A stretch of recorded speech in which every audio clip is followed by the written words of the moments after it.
Okay, so today I have some suspension repairs to do on this full service saloon with EW10J4 5-speed manual. So so far we've dismantled the front suspension, and so what we found faulty, um, one is this bushing here has failed, and the one here too has also failed. See, so that's one or two things to replace.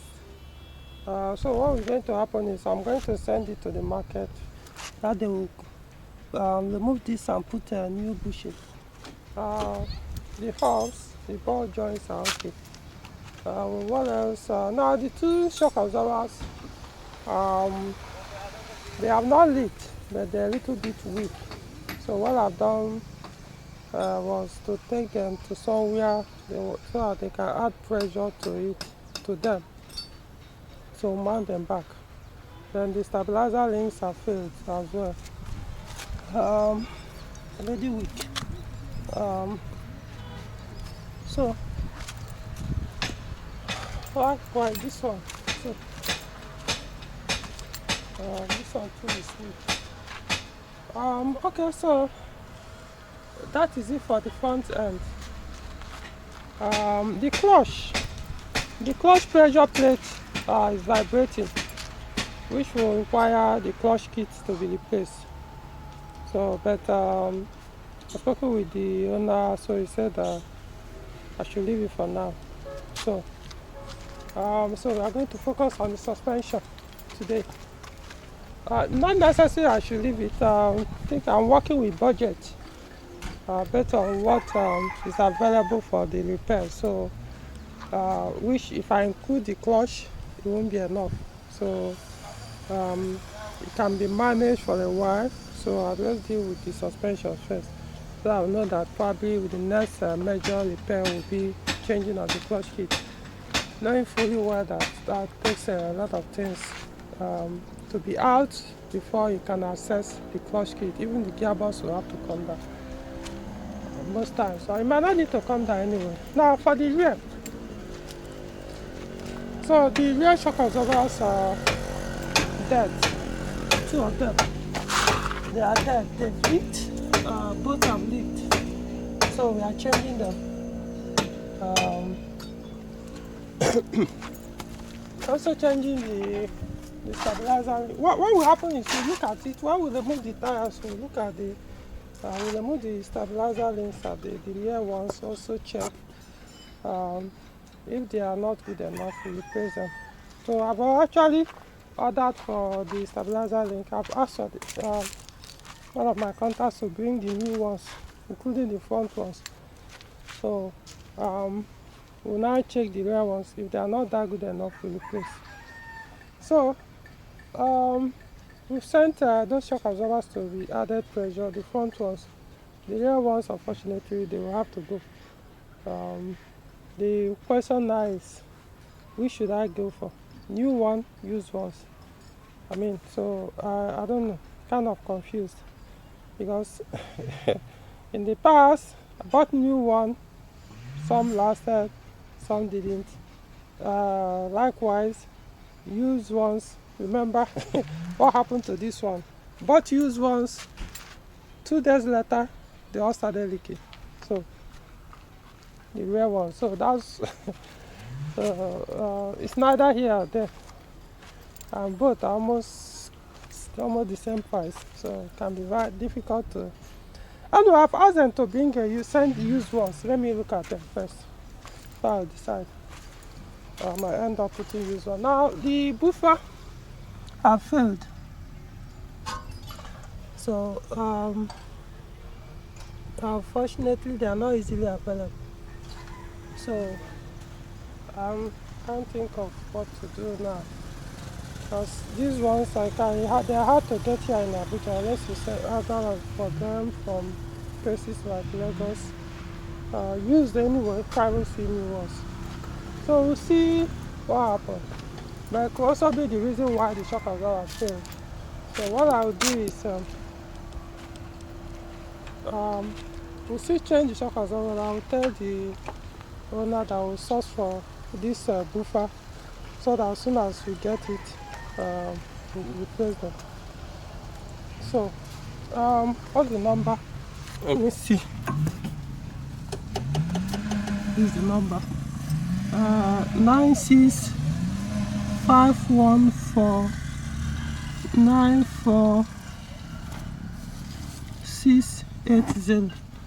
Okay, so I'll take the number and ask my Lagos contact if they can find it for me from both sides. Okay, so we'll keep you guys updated. Okay, so the shock absorber, the front ones have been bought. Unfortunately, one of them is bad, so we have to replace it. This is the new stabilizer. So this is the dead one. This is the dead one. I see oil here. So it's dead. I tried to put pressure on it, so it started to vomit oil. So even though it's pushing out now, but it's dead. So now I have to change it and put a used one. This is the used one we put. So I have to now try to go for the new rear shock absorbers. These two. I'm not putting them now. So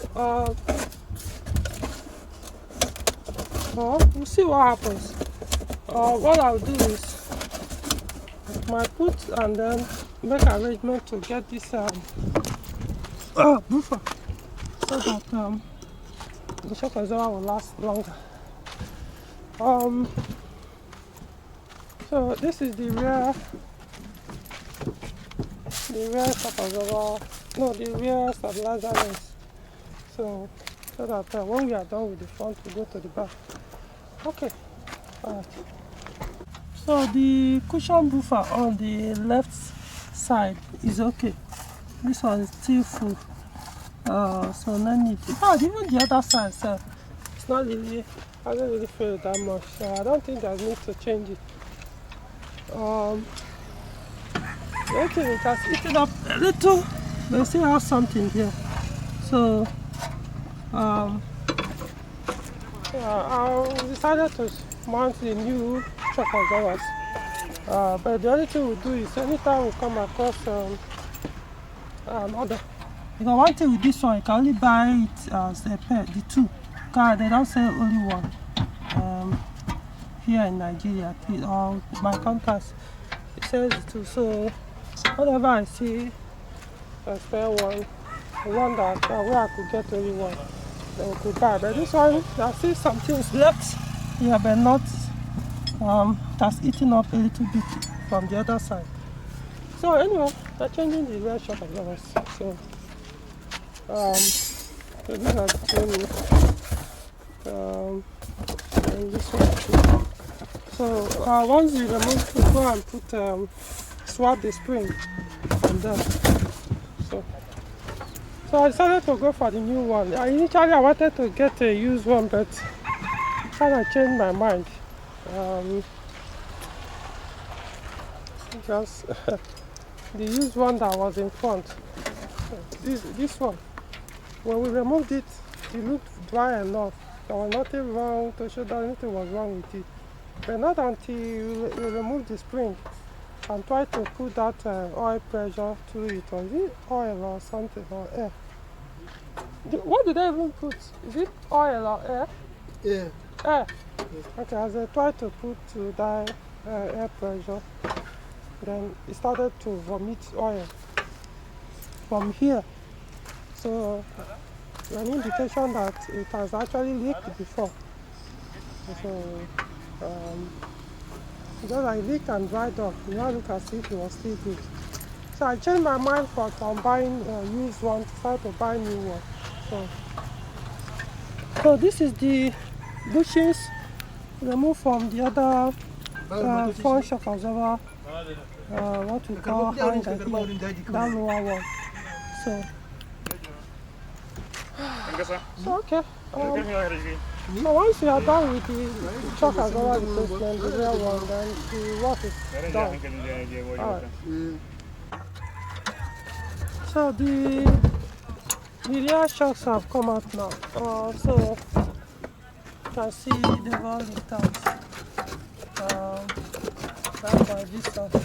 So we are going now to put the new ones. So what is playing with this head onto this so that we mount the back. Also changing the rear stabilizer plate. Okay. So the swap has been done. This is the old one. You can see the lift out. So this is the new one, so we'll swap them in. So what's remaining now is to mount them. And then put the new stabilizer in. So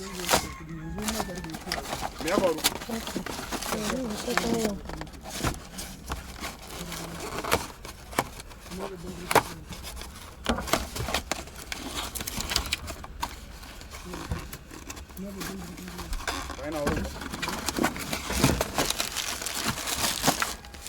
Okay. Alright. So it's already late and the weather is changing, you can see. So most likely there will be rain. So this stabilizer link, one side is losing this end.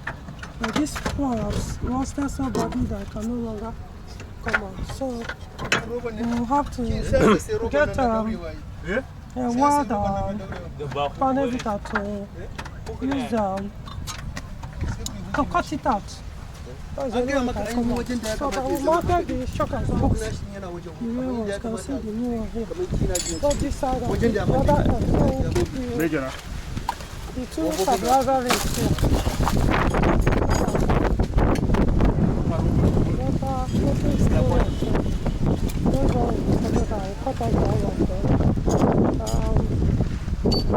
Weather is changing. Okay, so we'll continue the update tomorrow. So update, today is Sunday, so I had to just come back to complete this work. So we've gotten a welder and they came and ready to cut these things out. So this is the second one. So these are the rear stabilizer rings that we used to come out on both sides. So let me see and show you guys. We drop the car down before I remember that I've not captured this.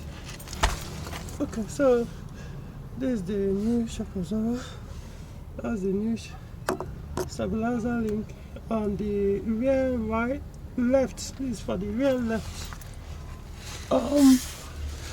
Then the new shock absorber for the rear right and the new stabilizer link for the rear right as well.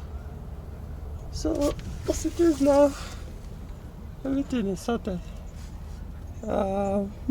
This exhaust pipe. Next time they are going to remove this. Eventually they will have to weld it out. You can see this thing has rusted so badly that there's nothing holding it anymore. So they will have to cut this thing out anytime they are removing this rear muffler. The rust is that bad. It's dead basically. So nothing else to see behind here, under here.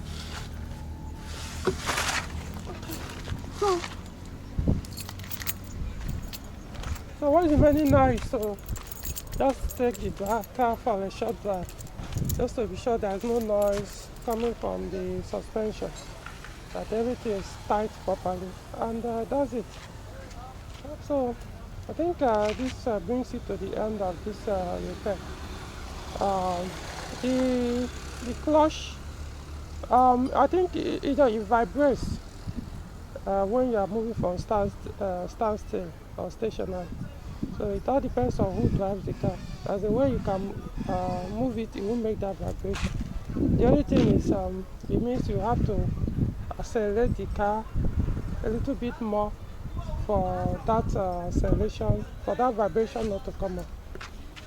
But I was saying inform him he needs to deal with it as soon as possible. Okay, so that's it for this week. Alright.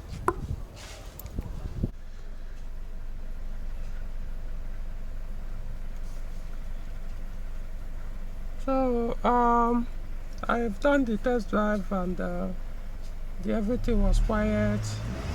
No noise from the suspension, nothing. Everything was just quiet. So yeah, it was a good job done. All the issues with suspension have been sorted out. Of course, the clutch is still there, it vibrates, but like I say, it depends on who is driving it. But I would still recommend that they change it as soon as possible. Especially because the release bearing and the friction and the pressure plate, both of them are dancing around each other. So as soon as you change it, because you get a point, the release bearing will just scatter inside there, and the vehicle will have to be towed.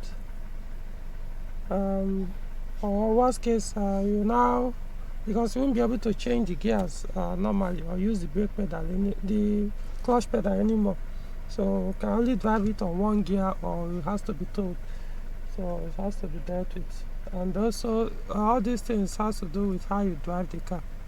You know, some people ride clutch. If you don't ride your clutch, your pressure plate will not wear out that way. Worst case, it will become hard to depress.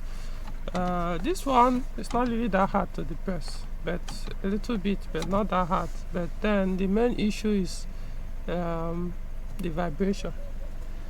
Okay, so the work is completed, and so we'll call it a day.